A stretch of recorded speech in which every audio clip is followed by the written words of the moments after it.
Hello, everyone. Welcome to Stand With Us Connect. Thank you for joining us from wherever you are around the world. It's great to connect with you. I'm Ilana Sherrington-Hoffman, and we're coming to you live from Israel with yet another Stand With Us Connect session, our brand new webinar series. Stand With Us has always been on the forefront of getting Israel education to wherever it is around the world in multiple languages, and especially in these challenging times, we wanted to make sure that we can still bring Israel to you. If you love the work of Stand With Us and you want to support us, you can do so at standwithus.com/donate. Today's special session is Grill the Experts, and this is extremely exciting because the three experts that we have tonight have over 40 years of collective experience in the field.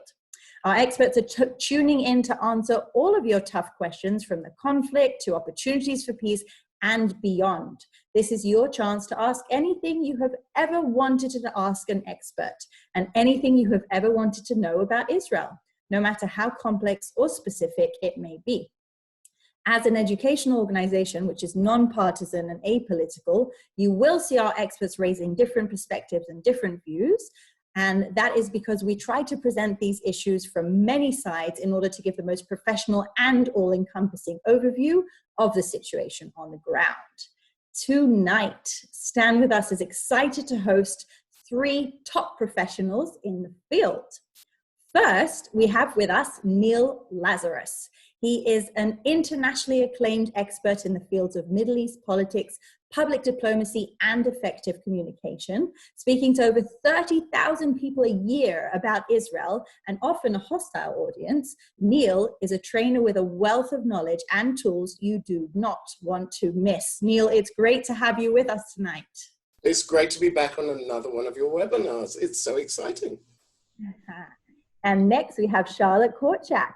Charlotte is the Senior Educator and Director of International Student Programs at Stand With Us Israel. Charlotte has over a decade of experience in speaking tours around the world, as well as being one of the top speakers and trainers in her field, teaching tens of thousands of students every year. Charlotte, we are excited to hear you in action.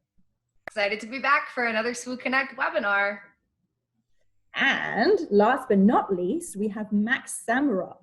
Max is the Executive Director of Research and Strategy at Stand With Us.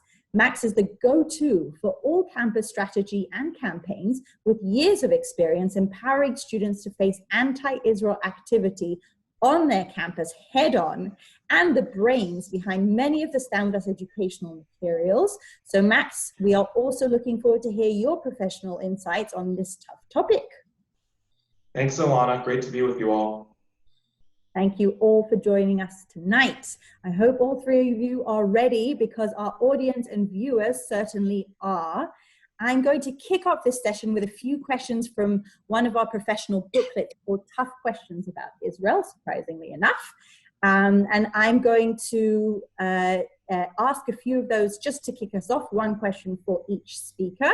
You should also know that this booklet is available in multiple languages. We have it on our website at standwithus.com/learn, and it is full of frequently asked questions about Israel. The first question is for Charlotte, and it refers to one of the most fundamental parts about Israel, its right to exist. Charlotte, this question goes like this. Aren't the Jews in Israel white European colonialists? And if so, wasn't the establishment of Israel a grave injustice to the Palestinians? All right, thank you, Ilana. Thank you, everyone, for tuning in. So to tackle this question quickly and easily, first of all, Jews are not white and Jews are not European. Jews are Jews. We've been around for over 3,000 years. We're indigenous to this land, the land of Israel, where I'm sitting right now. Now, of course, there are Jews today who look white and look European, because 2,000 years ago, the Jews were sent into exile by the Romans after the destruction of the Second Temple, and Jews were scattered around the world. So today, yes, there are some Jews who look like me, white, and who come from Europe, but originally we all came from this place, our indigenous homeland. So we're not white, we're not European. And with that, then we can then add to the question of, is this a grave injustice to Palestinians? Jews needed somewhere to go, and they chose to go home about 150 years ago when they were suffering persecution all over the world. and specifically in Europe, and then eventually in the Middle East. And so we saw Jews returning to their indigenous homeland. Now, did this cause displacement? Did this lead to an unfortunate conflict that then ensued between the Arabs and the Jews, and then eventually Israelis once Israel was created? Yes, that is exactly what happened. But that being said, there was a very justified reason for the Jews to return to their indigenous homeland and settle back in this land, and to try to do so in the most amicable way possible, to live alongside those who were living here, to both exist side by side with each other, and eventually the Jews agreeing on 2 separate occasions to living side by side with the Arabs in 2 independent states. Unfortunately, every step of the way, the Arab leadership rejected those offers, leading to an eventual war that got us a Jewish state, which is what the Jews had been advocating and fighting for 50 years, but not a Palestinian state. And that is ultimately where we are, how we are in the conflict that we are in today, still attempting to create that Arab country, that Palestinian country, alongside the Jewish state that we have today of Israel. So no, not European, not colonialists, not white, an indigenous people who, after 2,000 years of living all around the world and suffering persecution, returned home. And unfortunately, that led to a conflict due to the inability to compromise by Arab leadership. Thank you, Charlotte, for kicking us off with the first question. We are not wasting time in diving into the toughest issues, and our next question is going to be for Neil. This refers to one of the most contentious parts of the conflict, the area that some people refer to as Judea and Samaria, some refer to as the West Bank. Neil, the question is like this: why won't Israel simply leave this area? Doesn't Israel realize that its presence in there is illegal? Okay, so there's a couple of answers which I think are very important to get to come across. First of all, if you just look at the map, on a good day, and I hear it a lot when I speak, if Israel just leaves, everything would be okay. It leaves Israel 9 miles wide. That's around 194 blocks in New York City. That's about 7 stops on the London Underground. Or Bay Bridge Bay Bridge is 7 miles long. Add 2 miles to the traffic jam, you have the width of Israel without the West Bank. The West Bank also is not flat. It's mountainous, that looks over a flat coastal range where the majority of Israelis live. So there's a very real and imminent danger to the majority of Israeli lives if there is a withdrawal from the West Bank. Second of all, precedent of withdrawal from the West Bank, or withdrawal as a means of achieving peace, are somewhat problematic historically. Israel left Gaza, removed all of the Jews, destroyed all of the settlements, and the situation got worse, not better. Lastly, and I think this is the real one, and I've got a sneaking suspicion we're going to come back to this question, is the question of what even to call the area. Is it Judea and Samaria? Is it the West Bank? Is it the occupied territories? In order for Israel to solve its challenges with the Palestinians, Israel has to decide, what does it want as a Jewish state? Is a Jewish state in the land of Israel? Well, if you want to be in the land of Israel, the West Bank, Judea and Samaria, is more important than Tel Aviv. Tel Aviv's 100 years old. Hebron goes back to the time of the patriarchs. If you want to be a democracy, well, controlling people who are not Jewish in the West Bank also raises challenges. So I think Israel still hasn't decided what it wants to be as a Jewish democratic state. And once that's resolved, we can resolve much more our relationship with the Palestinians. Fantastic. Thank you for that, Neil. The next question, as promised, is for Max. This question goes like this: isn't a Jewish state by definition racist and undemocratic? Thanks, Alana. So I think the short answer is certainly not. There's many states around the world that are based around self-determination for a specific group of people, and that are still very much democracies that still have equal rights for all citizens, including minorities living there. And I think that's the case in Israel as well. Certainly Israel, like many other democracies, faces significant challenges with de facto discrimination in society and different struggles that different communities face. But that doesn't mean it's not a democracy and not capable of being both a Jewish state and a democracy. And I think, especially when you talk about the Israeli-Palestinian conflict, It's not clear how someone can argue that a Jewish state is by definition undemocratic and racist, but a Palestinian state would not be. I think people have the right to self-determination. That's how the world order works. Not obviously not every single democracy is set up in exactly that way, but many are. And certainly I don't think Israel is any kind of exception.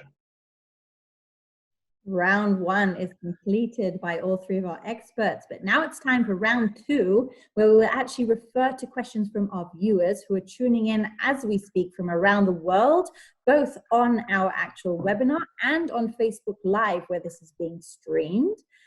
So we will start with a few questions from our audience. Our first one is submitted by Audrey. Audrey asks, why shouldn't Palestinian refugees have a right to return to their homes? I'm going to refer that question to Max. Let's hear your insights. Sure, so first let's define the issue a little bit. During the 1948 war, there was up to 750,000 Palestinian Arab refugees that were created as a result of that war. And basically since then, that number has grown in terms of the number of registered refugees with the UN agency responsible for Palestinian refugees, up to, let's say, 5 to 6 million. And the demand for a right of return comes from Palestinian leaders and others who say that all of these millions of people should be able to move to Israel proper rather than, let's say, a future Palestinian state that would come about in negotiations. So what's the problem with this? There's a few. Number one is that this would turn Israel, which is a Jewish state, into a majority Palestinian state, and the Jews in Israel would become a minority. In a perfect world where you don't have not only hundreds of years of ethnic and national conflict between these two peoples, but also not 1900 years of Jews living as an oppressed minority in the Middle East and across the world elsewhere, this wouldn't necessarily be a problem, but that history is real. That is the reality of the situation. That's a major reason why Israel exists, not the only reason, but a major reason. And so Israeli Jews are never going to accept becoming a minority again, and especially in their own ancestral homeland, nor should they. I don't think justice requires that. And you also have the reality of the region itself, where if you look at minority rights in places outside of Israel, Jews have every reason to want self-determination and want a place where they are in charge of their own fate. And so, the Jewish right to self-determination comes into direct conflict with this demand for a right of return. And so that's why there's this need for compromise that, the Israeli and Palestinian leadership have yet to be able to come to in any kind of negotiations that have happened. Charlotte, I can see there was quite a lot of agreement on your end. Is there anything you would like to add to what Max answered? I think the only other argument to be made as to why back in the 1950s, as well as today, we don't see the right of return is also due to a threat level of understanding who is this population and can we introduce a population into Israel proper, even if we limited the number of refugees. How do we know who of those refugees are going to be loyal to the country and not threaten the country? I think that's one of the other questions that also needs to be asked. These are people who would be getting out of 70 years, or I guess less considering the generational, how it passes down by generation, but who have been living in refugeehood their entire lives. And we are, as far as they are concerned, the people who put them into that refugee status. And displace them from their homes. And so I think there's just an extra element there to discuss, which would be loyalty and the threat level that could be raised as a result of allowing some or all, God forbid, the refugees to return to Israel. I said God forbid because of, again, what Max said, which is that demographic problem of ultimately eliminating the Jewish majority and then no longer having the Jewish state in the world. Great point. Thanks, Charlotte. Our next question is from Jonathan, and it's directed specifically to Neil, so get ready to answer. His question is as follows. Can I be liberal and still support Israel? Yes. That was easy. I never quite get this question. It's like, first of all, what's liberal and what's progressive is slightly different. But if I can use old-fashioned terms, is, if you support women's rights, if you support gay rights, if you support rights, if you are against racism, then you should be supporting Israel. I think that what often happens is people find, you know, oh my God, there's racism in Israel. Of course there's racism in Israel. There's racism in every country in the world. What progressive and liberal outlooking people should be doing is being involved in the struggle in Israel to make it a better place. So if you're upset about the position of women praying in the at the wall, in the Western Wall, you should be a part of the struggle for more women's rights, more religious rights. In other words, Israel has a place for everybody. Could it be a country which is better? We're not, no one's saying we're perfect. Let's work to making it a more perfect country. And that's the role of liberals. The trouble is that too often people are saying like, well, I don't like what's going on. I've got nothing to do with it. It's the most craziest, ridiculous argument I hear out there on campuses and world, you know, when I speak federations or whatever. Talking about campuses, this is actually a question that we often get from students on campus. I'd like to also give Max the opportunity if there's anything you would like to add. Sure. So I think it's very important to define what we mean by support Israel. Does it mean support every policy of the Israeli government, or does it mean support its existence as a Jewish and democratic state, its success, the success of its people, the well-being of its people? I think on all of those levels, it's not only can you be liberal and support it, you should support it as a matter of justice and a matter of being on the right side of history. I think Israel's existence, its founding and its continued success, it's actually something very important if you're anti-racist, because of course part of the basis for Israel's existence is a historically oppressed people being able to defend themselves and protect themselves and thrive in a world that for century after century after century persecuted them. I think, and of course, not just anywhere in the world, but specifically in their ancestral home as an indigenous people. So on many levels, I think you can very much support Israel. You don't have to support, all or really any government policy at any particular moment, but you can still definitely support its existence and success. That's a fantastic distinction about supporting Israel, so I appreciate that a lot. Our next question is coming in from Liz, who is cutting to the core of things. And her question is, occupation is clearly the problem, so why doesn't Israel just end the occupation? Charlotte, I'm going to let you handle that one. All right. Well, first we have to acknowledge that there was a premise put into this question, which is she makes it clear that occupation is the problem. Now, we have to tackle the premise first and foremost, because it's hard to make the case that occupation is the root of the problem. If we're talking about what most people would refer to as the occupation, we're talking about the West Bank and what used to be Gaza, which happened in 1967, right? When Israel went to war with our neighboring countries, Syria, Jordan, and Egypt, and took control over those territories from the Jordanians, the West Bank, and Gaza from the Egyptians. Now that happened in 1967, but this conflict has been going on since well before 1967. And so clearly Israel's presence in the West Bank and Gaza, or what some refer to as occupation, is clearly not the root of the problem. It's definitely an issue though, obviously. Today, the Palestinians are demanding self-determination. They are demanding nationalism. And most people would agree that that state, that future Palestinian state, if it were to be created, would be created in the West Bank and Gaza.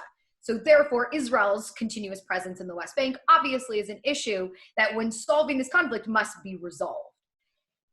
But it's not the root, because there's clearly other issues at hand here. If you go back prior to 1967, and even prior to 1948 in Israel's establishment, there was still tension, there was still violence. Let's recall the pogroms of 1920, 1921, the massacre in Hebron of 1929, the Arab revolt from 1936 to 1939. These are instances of violence directed towards Jews and eventually also towards the British by Arab militias and Arab forces. And this was even prior to the establishment of the State of Israel. So clearly, the presence of Jews here at all started to become an issue early on. And that really was one of the core roots of this conflict. Now, if we acknowledge that as one of the core roots of the problem, then there's only two solutions. One is Jews not be here anymore, or Arabs get over it. I think the former is not about to happen. We're here and we're not going anywhere. And so the latter kind of needs to be the thing that happens, which many would argue actually a lot of Arab countries have already come to that conclusion. The Palestinians, especially Palestinian Authority, has yet to finally agree to that notion. Now, let's go back again to this notion of occupation. Even if it was the root of the problems, let's acknowledge how it's hard to argue that that would be the thing that would prevent us from making peace. On two separate occasions, Israel has already withdrawn from territory, and we've seen their willingness to withdraw from territory. One time they did it with a peace agreement in hand, and that was when we withdrew from the Sinai in 1979, and then up until 1982 when we fully withdrew from the Sinai, and then in 2005 when we withdrew from Gaza. Now, the key difference here is that one was with a signed peace agreement. That was 79, the peace agreement between Israel and Egypt. And when it came to Gaza, this was without a peace agreement. Now, if we look at these two examples of Israeli withdrawal from territory, we see one very successful, one could argue, in that we withdrew from Egypt, we managed to attain peace with Egypt, and we've held that peace ever since. We've just celebrated 40 years of peace with the Egyptians. When it came to Gaza, we withdrew without an agreement, and it didn't end well. We've had a Hamas takeover of that area. The suffering of Palestinians in that area as a result of the Hamas takeover and an incredible mismanagement of the territory, a distribution of funds that was wildly not meant to help the people, but meant to help terrorism. We're talking about 80% of the funds going into Gaza going towards terror rather than into infrastructure. And so we saw that Israel's withdrawal from Gaza actually ended up harming the Palestinians in Gaza more than it did help them because Hamas took over. So now let's look at the West Bank. Israel has shown a willingness to withdraw from territory, but it insists now that we do it with an agreement. Now, somebody also might say, well, what's Israel doing to try to withdraw from the West Bank? Or what offer has Israel ever made to kind of end the conflict when it comes to withdraw from the West Bank? And the answer is relatively simple. In the year 2000, in the Camp David agreement between Ehud Barak and Yasser Arafat, there was an agreement to withdraw from 94% of the West Bank with a 3% land swap. And then if you go to 2008, Ehud Olmert made an offer to Mahmoud Abbas, who's, let's acknowledge, still currently the president of the Palestinian Authority, and that offer was approximately 94-95% of the West Bank and a 5-6% land swap, which would have given them 100% of the territory. And both times there was a rejection from Yasser Arafat and then from his successor, Mahmoud Abbas. So even if this was a key issue and it was just end this and then everything would be okay and the conflict would end, well, Israel's tried and there's been a refusal multiple times from the other side. But I think also when we zoom out and we look at the larger problems, we acknowledge that our ending of our presence in the West Bank today, or ending what people would call the occupation of the Palestinians, would just not lead to an end to the conflict. In fact, it could lead to a way worse reality for the Palestinians in the West Bank if Hamas took over the West Bank the way that they did in Gaza, which many experts argue is what would happen if there was a full removal of Israeli forces from that territory. I think people need to acknowledge that while territory is definitely an issue in this conflict, there are other larger problems, predominantly ideology, that must be solved before Israel withdraws. And that's what we learned from Gaza. We withdrew and then tried to solve the problems. We got to go the other way around.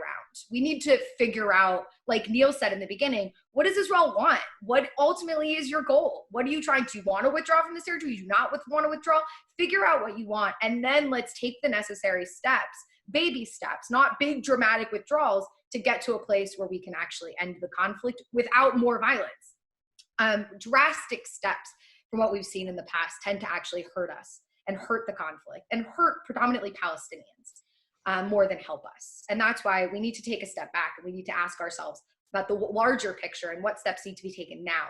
A withdrawal from the West Bank would probably be the last thing that Israel would do before finally there would be peace. It wouldn't be the first, it would be the last, because of all those other measures that would need to be put in place to ensure that that withdrawal would be effective and wouldn't lead to more of a damaging results for the Palestinians and for Israelis. Thank you, Charlotte. I've been watching Neil's reaction to this rather lengthy answer, but full of important information. I was wondering, Neil, would you have tackled this answer differently? That wasn't rather lengthy. That was a novel. Charlotte's always good for a short, concise argument there. is, I can do that too, but seriously speaking, look, the reality is I think we've got a danger here of a narrative, which is Israel good, Arabs bad, whatever we do is absolutely right, whatever they do is absolutely wrong, which is a little bit problematic in the same way that, it's just a problem I have here. I think there's one thing which is missing from what we just heard in the last 20 minutes from Charlotte, joking Charlotte, is that the word hope. I don't think that there can be peace if we still have a situation where you have Palestinians growing up, a whole generation of Palestinians who know nothing other than Israeli presence in the West Bank, that there's no hope for them. Now, the responsibility of creating hope, the fact there is no hope, I totally agree, which is this idea of, it's not only Israel. Israel has offered a 96% withdrawal from the West Bank with a 4% land swap. Even was talking about Jerusalem. We saw what happened in Gaza. But I think this idea of, there's bigger issue. I totally agree. I also would argue that when someone talks about occupation, say which occupation? Are you talking the West Bank or are you talking Haifa? But I do think that we have in our discussions this blindness towards the reality of life on the Palestinian street, for the guy who's growing up, who just wants to bring up his kids, wants to talk to us, wants to educate his kids, and wants a real life. So the real question is, how do you provide a hope for Palestinians to marginalize the extremists? Great, thank you, Neil. This time I have a question from Asaf, who wanted me to say that he is from Israel, and I can see that due to all the Israeli flags that he's put in next to his question. He is asking, given that Israel is so much more powerful than the Palestinians, isn't it then Israel's responsibility to resolve the conflict? That one's going to go to Max, first of all. Sure, thanks, Asaf. So first, let's acknowledge the reality. Israelis actually are much more powerful than the Palestinians at this point. Hasn't always been the case, but at this moment in history, it's true. So does that automatically mean that it's all on Israel to fix this situation?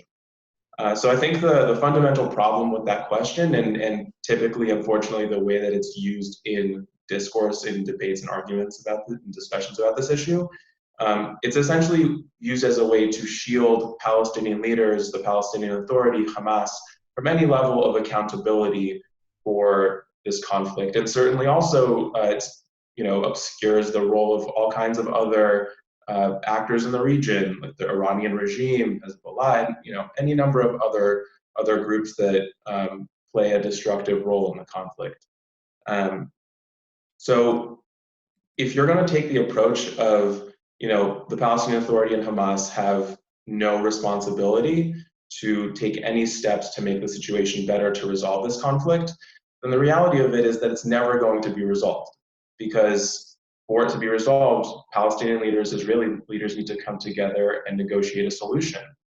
And for that to happen, Palestinian leaders are also going to have to make compromises that are going to be painful after decades and decades of telling their people that millions and millions of them are going to be able to move back to their same homes from 1948 inside of Israel proper. They're going to have to suddenly say that, realistically, that's not going to happen. Millions of you are not going to be able to go there. You're going to have to live in, a Palestinian state in like some part of the West Bank and Gaza, or whatever it ends up being, let's say, in a hypothetical solution. There are all kinds of compromises they're going to have to make, ending rewards for people who engage in terrorism and then get convicted and put in Israeli prisons, ending incitement against Jews and Israelis to basically teaching Palestinian kids from a young age that they should hate Israelis and Jews, and even encouraging violence against them. All these different things, if we refuse to hold Palestinian leaders accountable for their destructive role in the conflict, then there's no way to really make progress. Okay, I'm seeing a lot of agreement by all the experts for this one, so I am going to move on so that we can get to more questions. The next question is from Pierre, who asks, why are there so many Palestinian casualties during the March of Return protests? on the Gaza border? Is Israel firing indiscriminately? Neil, we'll start with you. So in tradition, I'm going to break all the rules and not relate to this question first of all and go back one. Oh my God, is this. There's a thing that no one's talking about here, by the way. Everyone's forgotten is this whole thing of that the Palestinians were not the only refugees in 48. I mean, what about the Jews who were forcefully evicted from Arab countries? No one's talking about that right now. What about their rights? What about their property that's still there? That's number one. So when we start about talking about the march of return, maybe we should also be talking about, number one, who's returning, which direction, who are the victims, who's evicted, and who's not. That's number one. Second of all, I think that this question is grotesque.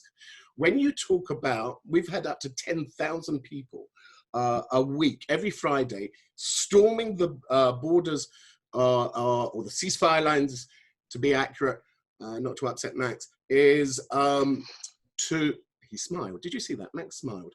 Is where you have 10,000 people storming the border. They're not protesters. They've got firebombs. They're rioting. I mean, I can't imagine what any country would do if 10,000 people were storming violently to get across. Look at the map if you're interested after this webcast and look at how close many of the Israeli towns are, and kibbutzim, next to Gaza. They're less than a mile. So if those people get across, the rioters get across, then we've got a massacre on our hands. That's number one.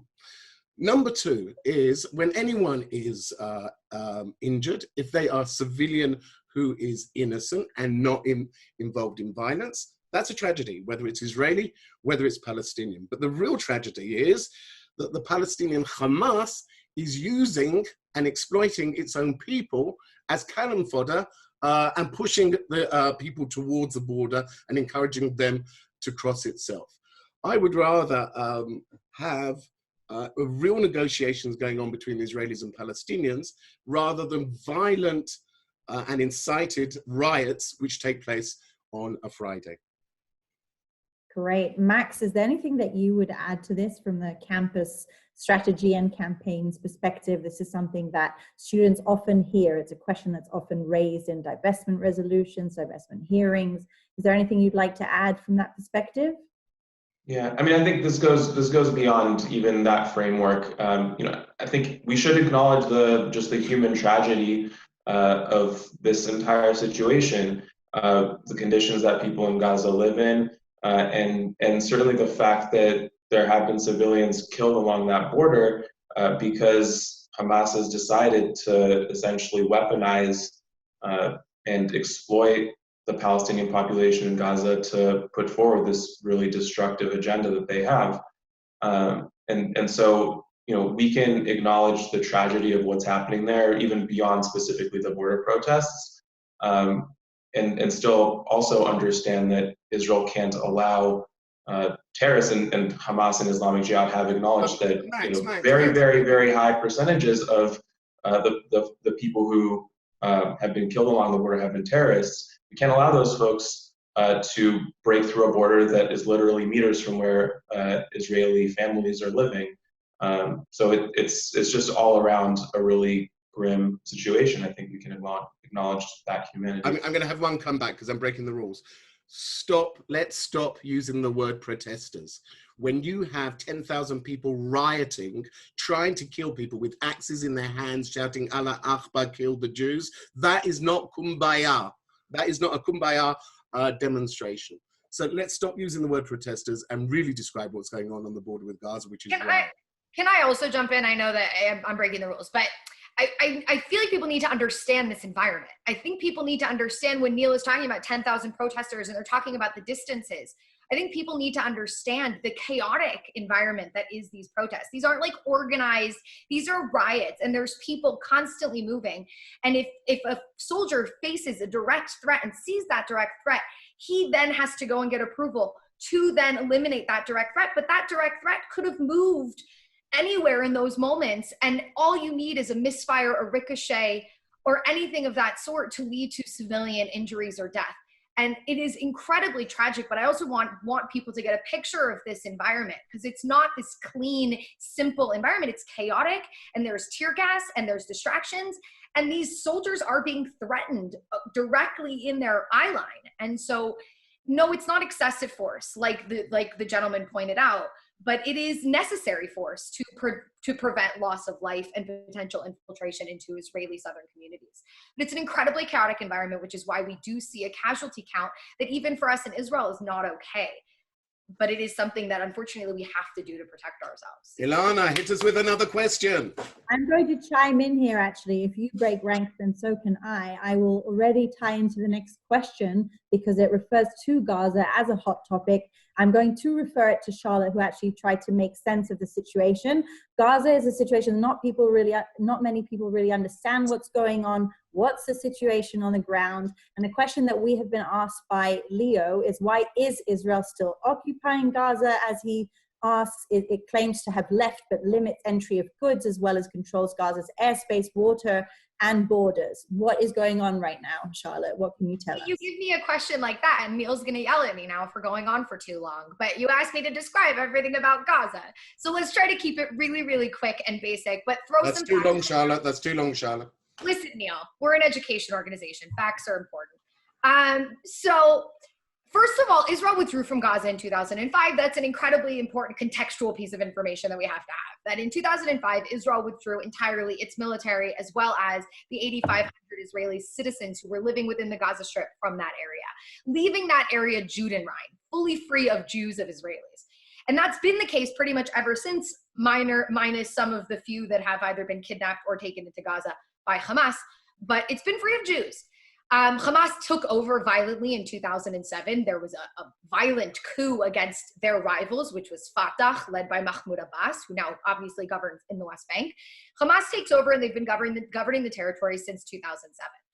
Like I mentioned in my previous answer, 80% of the funds that they've received have gone towards terror, 20% have gone towards infrastructure, which means that today, we're talking 13 years later almost, the area is in complete disarray. We have to acknowledge that people, like Max said, in the Gaza Strip live in absolute squalor. They live in an environment that has over 75% unemployment. They have very little access to clean water, to electricity. It is an incredibly devastating reality.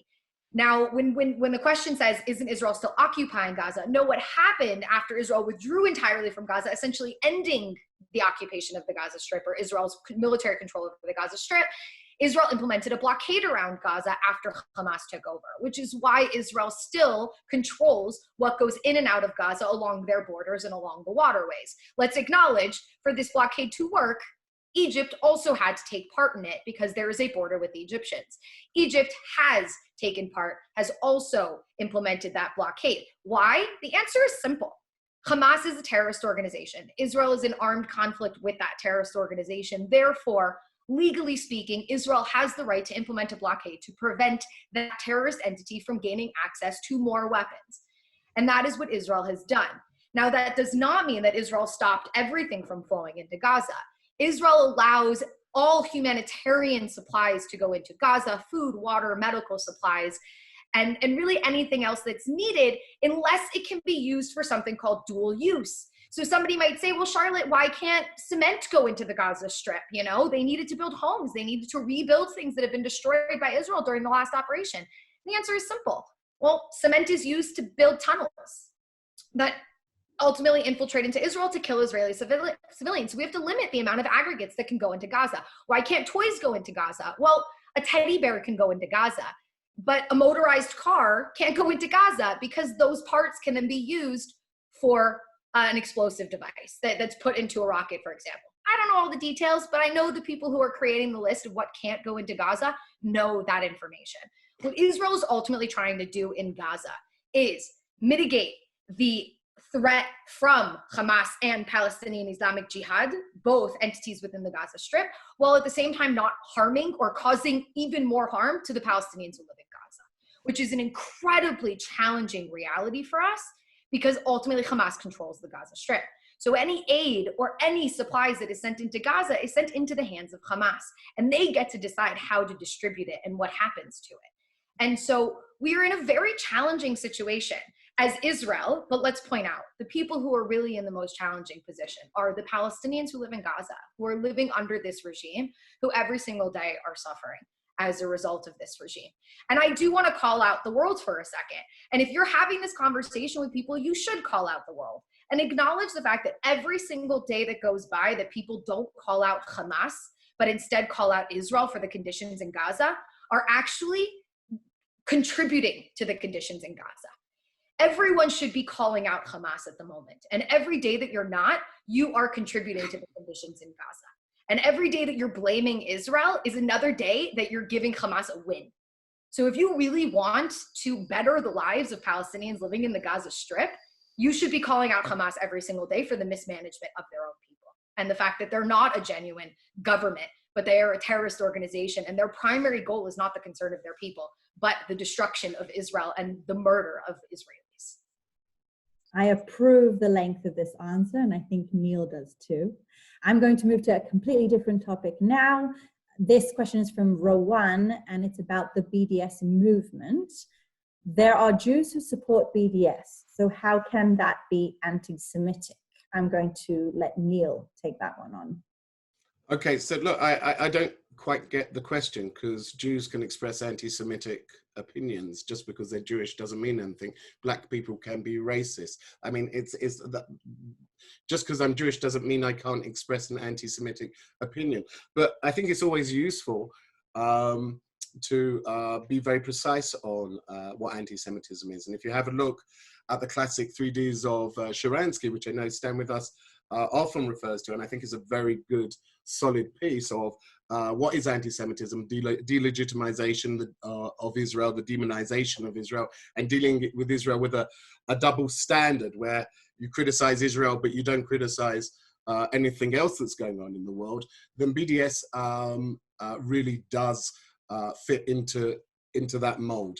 I think it's also anti-Semitic because it really does deny Jews, who are an indigenous population, their rights. So I would argue that if you support indigenous rights of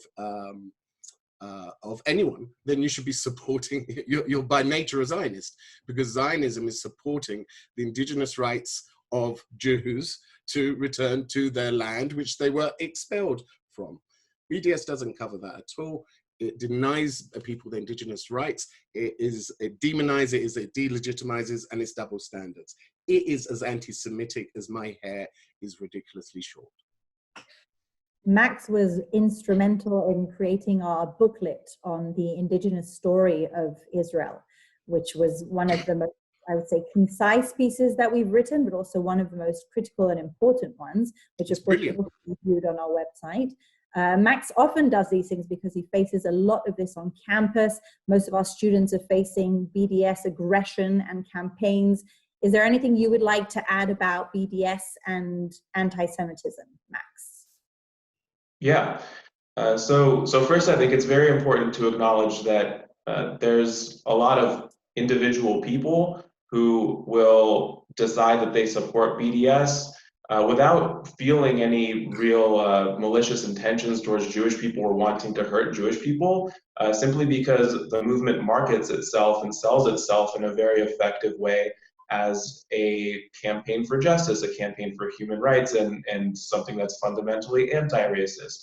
And so it's got this deeply misleading message and approach that that misleads many people, many of whom have good intentions.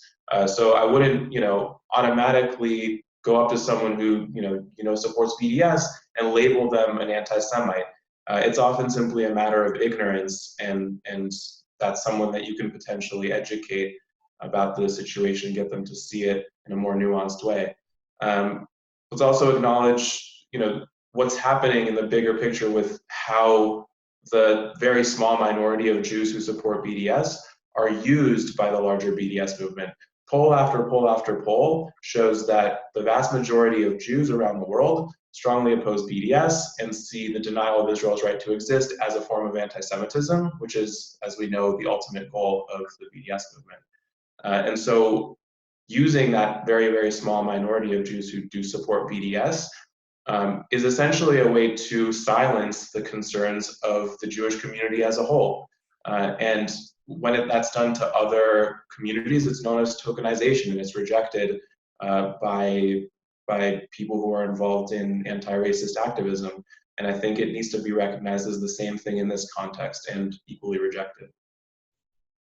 We are starting to run short on time, so unfortunately I have to make this last question our last question. And it will be a possibility for all of you to answer. We'll go one by one. So this question was submitted by Wendy, and she asks, what do you think needs to happen to bring peace? We will start with Max, where we left off. Sure. So going back to polls, polls for the last number of years show that a tangible peace agreement that satisfies certain criteria put in front of, let's say, the Israeli people, involving, let's say, the creation of a Palestinian state alongside Israel, that they would accept, but they're very, very skeptical that it's going to happen. And there's similar levels of skepticism on the Palestinian side if you look at polls. So you have two deeply, skeptical, sort of at this point cynical populations that are just not hopeful that there's going to be a peace agreement. There's a fundamental lack of trust that the other side has good intentions. And so I think that's a first basic step, is building some level of trust, building some level of hope on both sides that a better future is possible. There's many different ways to do that. Certainly education, which is the core of our work, is one of them. But that, I think, is the first basic step, is rebuilding some level of hope and trust so that there's a grassroots support for the leaders on both sides to actually make an agreement happen. Thank you, Max. Neil, let's hear from you. There's an assumption in this question, which is that everyone wants peace. Ooh, look, peace is an amazing thing. I love it. I want it. But you know what? I also think we've got to define what peace is. Always whenever sort of like we come to the end of a webinar or a presentation or whatever, there's always this question about, so is peace possible? And it reminds me of Hollywood, okay? LA. Is the movie has to have a happy ending, okay? Because if you don't have a happy ending, people are just not happy. What was it, the movie? Am I too old to give this? Some of us are, work with federations, not just students. Pretty Woman. If you get this reference, you're not a millennial. You are not a millennial if you know Pretty Woman. Pretty Woman, the movie, was filmed twice. Once they didn't make it together, and people when they tested it were so upset, they redid it, so they got together at the end of the movie. Hollywood. You know what? I don't need peace. I don't need ceramic workshops with Palestinians singing Kumbaya and saying how much we love each other. I'm quite happy, just quite happy, to have people not killing each other. I'm quite happy to, look, my house, this is my shelter. I don't know if you can see just there. That's got a metal shelter to it. This is my bomb shelter in my house. I'm quite happy not to have people killing each other. That's kind of cool. But what I do see is locally, I'm not in the West Bank, I'm literally a mile away from the West Bank, what I do see is that when people do business together, make money together, and work together, the real politics comes together. So in many ways, let's stop looking for kumbaya, peace, ceramics, we all love each other. Let's just work on how we can perhaps stop killing each other. As that old cliche says, always believe there's a light at the end of the tunnel, just make sure it's not a train coming your direction. Absolutely important, wise words. I will also say I'm quite astounded by the amount of times I heard the word kumbaya during this session. It's my favorite song. Oh, now we know a little bit more about Neil, don't we? I want to let Charlotte tell us a little bit about what she thinks needs to happen to bring peace. I just think Neil's so funny, because here Neil is saying we have to figure out a way to stop killing each other. And for me, ceramics and kumbaya is the way to figure out how to not kill each other anymore, right? Like there's those two things do go together. And I very much obviously agree with Neil, but I do, listen, from personal experience as someone who was raised here, and thank God I had parents who took me into the West Bank, and, you know, I sat in Palestinian homes, and I think that instilled in me the ability to not ever want to kill a Palestinian. And I think those Palestinians who met me and my family felt the same way. In fact, I know for a fact, because those same people in Jericho eventually saved my father's life. And so I think interaction between the two is incredibly important. But I think overall, you know, what we've touched upon here is this notion of what is peace and what does that really mean? And that is a big conversation that needs to be had, but also what does the end look like, right? And for so many different people, that's different. And I think one thing is for sure is that if we're going to solve this conflict in any way, shape, or form, both sides are going to be disappointed, right? Like there's no way that both sides are going to get everything that they want. It's impossible. And so both societies need to be prepared for those disappointments.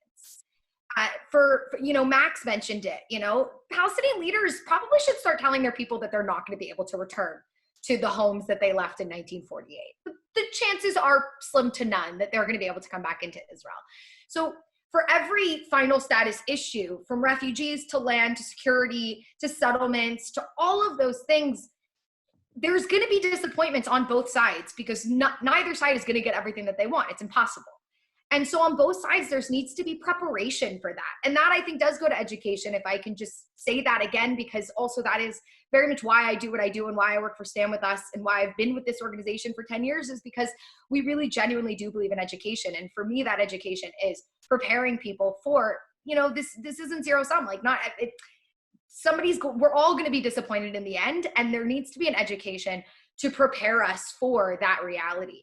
And then I do have to say, on top of it, though, those interactions, and I think it does start with youth. And I think because we can't solve the youth problem because there are adults in this conflict, I think Neil is absolutely right to say that, you know, the Chamber of Commerce that was set up in the West Bank, to where there's business interactions happening between Israelis and Palestinians, aids. So any interaction, the more interaction we can have with each other, the better we can kind of solve the ideological divide, or to answer Neil's request, which is let's just hopefully not want to kill each other anymore. That would be great. So it's a combination of education, accepting that we have to let go of things. And I think if I could go back to the first thing Neil said, which is Israel needs to figure out what they want. And I think that's a big one. You know, I think we're at that place. I think if, you know, I was listening to a podcast, a webinar by Micha Goodman a couple weeks ago, who wrote this book, Catch 67. And much of it is about, we're at this crossroads, and kind of what the right wanted is kind of not possible, and what the left wanted isn't really possible. And we have to figure out and forge a new path forward. And so there's a lot of factors at play here. Educate, continue to interact with each other so that we just don't hate each other as much as we do now.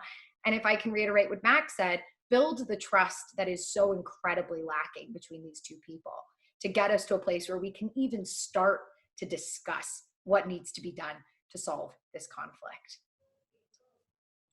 Thank you. Thank you to all three of you. Unfortunately, that's all the time we have for this session, though I have to tell you, from the engagement that we've been getting on the different platforms, this webinar and the Facebook Live, we would probably be able to go on forever with this. Maybe we have to do another session, I don't know. I want to thank our incredible experts for today's Stand With Us Connect session. Neil, it's always a pleasure and a privilege to learn from you. Thank you for being with us. Thank you for having me. And Charlotte, you're an absolute must. I hope everybody gets at least one chance to hear you in action, as you've seen today in today's session. Thanks so much, Alana. It was a pleasure. And Max, we are lucky to have somebody like you holding the fort down on campuses, as well as for us to hear from your expertise and professional insights. So it's great to have had you with us. Thanks so much, Alana, and thanks everyone for joining us. Yeah, huge thank you to everybody that joined us worldwide. This was one of the most enjoyable sessions that I have ever really been into, and especially have had the opportunity to host, not just because of the content, but also because of the incredibly interesting dynamic between the three experts that we've had tonight. As you can see, they all show different perspectives and views, and that's really what we're all about, trying to present as much as possible so that we can get the situation on the ground as clear as possible. So thank you to all of you for tuning in. You can view our full program and the rest of the webinars that we are going to be having on an ongoing basis on standwithusconnect.com. Also, I will remind you that if you love Stand With Us and you want to support the work that we do, you can do so, and you can donate at standwithus.com/donate. And of course, you can also host us for a private session for any one of your groups. Just make sure you connect with us on our platform, and we'll be happy to be of service. It was a pleasure to connect with all of you tonight. If you can't come to Israel, we will bring Israel to you. This is Ilana Sherrington-Hoffman for Stand With Us Connect, and see you all next time. Thank you.